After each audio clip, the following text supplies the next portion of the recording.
ये ज़रूर कहूँगा कि ये गारंटी शब्द जो है आज सभी पार्टी इस शब्द का इस्तेमाल कर रहे हैं।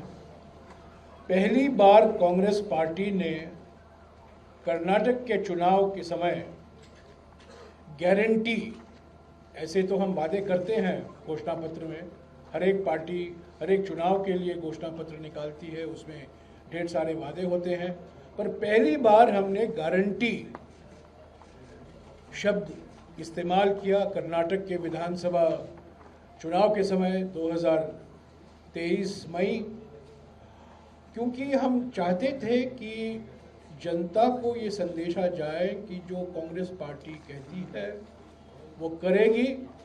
ये गारंटी न केवल पार्टी की है पर ये जनता का अधिकार भी बनता है। तो इसीलिए हमने गारंटी सोचा। आपको याद होगा पहली बार जब डॉक्टर मनमोहन सिंह जी प्रधानमंत्री थे, पहली बार किसी सरकारी कार्यक्रम को, कानून को गारंटी के रूप में हम लाए थे। पार्लियामेंट में पारित हुआ राष्ट्रीय ग्रामीण रोजगार गारंटी अधिनियम। ये गारंटी का माने ये है कि ये अधिकार बनता है जनता का, और अगर वो जो वादे किए गए हैं वो पूरा नहीं होता तो वो न्यायपालिका जा सकते हैं। यानी कि ये कानूनी अधिकार है, न केवल शासनिक अधिकार नहीं है पर ये कानूनी अधिकार है। तो ये गारंटी शब्द अभी सभी पार्टियां इस्तेमाल कर रहे हैं, और दिल्ली के चुनाव के लिए कांग्रेस पार्टी ने 5 मुख्य गारंटी दी हैं, उसकी घोषणा भी हो चुकी है, उस पर काफ़ी विचार भी हो चुका है। अभी देवेंद्र यादव जी इस पर और जानकारी आपको देंगे। पर मैं ये ज़रूर कहूँगा कि दिल्ली में अभी ईज ऑफ डूइंग बिजनेस नहीं, यानी व्यापार करने के लिए आसानी की बात नहीं, पर ईज ऑफ ब्रीदिंग महत्व रखता है। यानी कि सांस लेने के लिए अभी हमें आसानी करनी है। Ease of breathing, ease of doing business नहीं, ईज ऑफ जुमलाबाजी नहीं, पर ईज ऑफ ब्रीदिंग। क्योंकि अगर आप कोई मानक देखें, प्रदूषण और संदूषण के मामले में दिल्ली सर्वोपरि है। हमारे देश में प्रदूषण को लेकर, संदूषण को लेकर, रासायनिक संदूषण को लेकर दिल्ली का कोई मुकाबला नहीं है। ये देश की राजधानी है, और मैं समझता हूं ये बीजेपी की नीति की वजह से हुआ है। इस गंभीरता से लेना चाहिए था, उन्होंने नहीं लिया है। यहाँ की जो आम आदमी पार्टी की सरकार है वो भी इसको इतनी गंभीरता से जो लेना चाहिए था नहीं लिया है। और मुझे याद है जब शीला दीक्षित जी दिल्ली के मुख्यमंत्री थी, यमुना एक्शन प्लान, जापान सरकार से हमने सहायता मांगी और केंद्र सरकार से हमने ये वादा किया था दिल्ली सरकार को कि पैसे की कोई कमी नहीं पड़ेगी आपको। यमुना एक्शन प्लान की शुरुआत हुई थी। पहली बार किसी महानगर में 7,000 सीएनजी बस लगाए गए। ये शीला दीक्षित जी के समय हुआ था।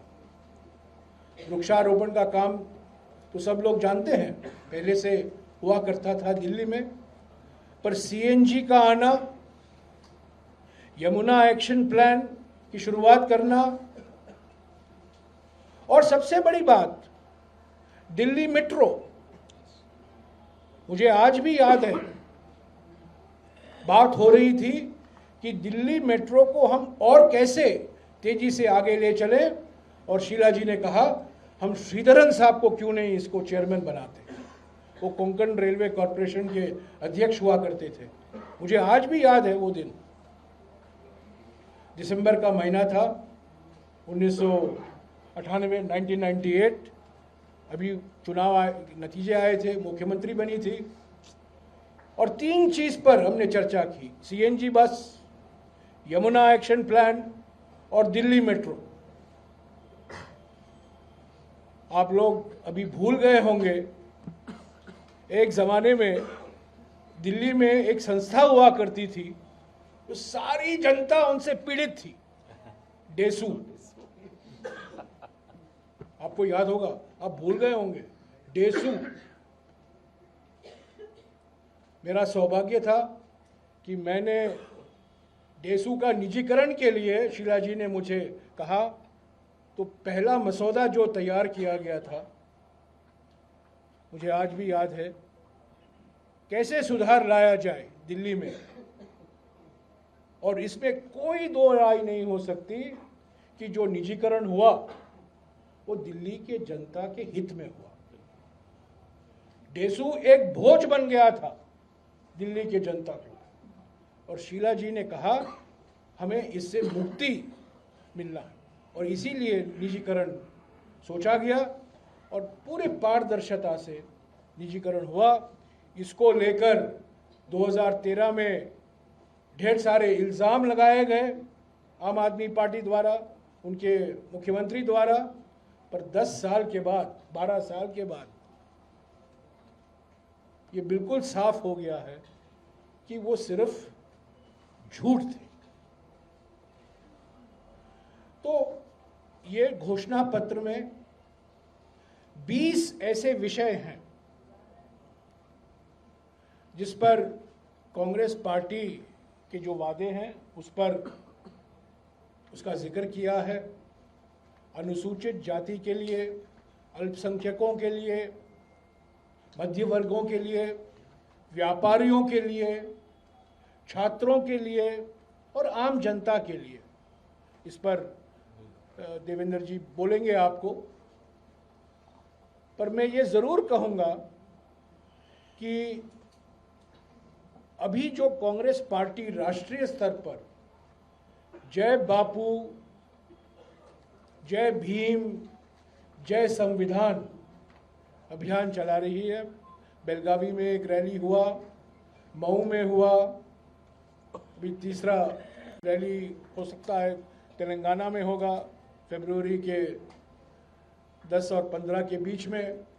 ये पूरा साल तक ये अभियान हम चलाएंगे, क्योंकि एक 3 तरफा आक्रमण हो रहा है। एक तो महात्मा गांधी पर आक्रमण हो रहा है मोहन भागवत द्वारा, आरएसएस द्वारा, गोडसे की पूजा हो रही है, और बीजेपी सांसद को जब पूछा जाता है कि आप गांधी को चुनोगे या गोडसे को चुनोगे, वो सांसद कहते हैं सोचना पड़ेगा। आज वो सांसद हैं। दूसरा आक्रमण जो हो रहा है जय भीम, खुद गृह मंत्री राज्यसभा में बाबा साहब अंबेडकर के नाम को लेकर जिस भाषा का उन्होंने इस्तेमाल किया, अपमानजनक भाषा का इस्तेमाल किया, हमने उनका इस्तीफा मांगा उसी दिन। और ये उनकी मानसिकता दर्शाता है, क्योंकि उन्होंने कभी डॉक्टर बाबा साहब अंबेडकर को नहीं माना। और तीसरा जो आक्रमण हो रहा है हमारे संविधान पर, संवैधानिक सिद्धांतों पर, संवैधानिक मूल्यों पर, संवैधानिक प्रावधानों पर, संवैधानिक संस्थाओं पर, प्रधानमंत्री द्वारा सारे संवैधानिक कार्यालय जो हैं, जो संस्थाएं हैं, प्रधानमंत्री कार्यालय के एक अटैच्ड ऑफिस बन गए। तो इसीलिए जय बापू, जय भीम, जय संविधान, और मैं समझता हूँ ये घोषणा पत्र इसी भावना के आधार पर तैयार किया गया है। जय बापू, जय भीम, जय संविधान।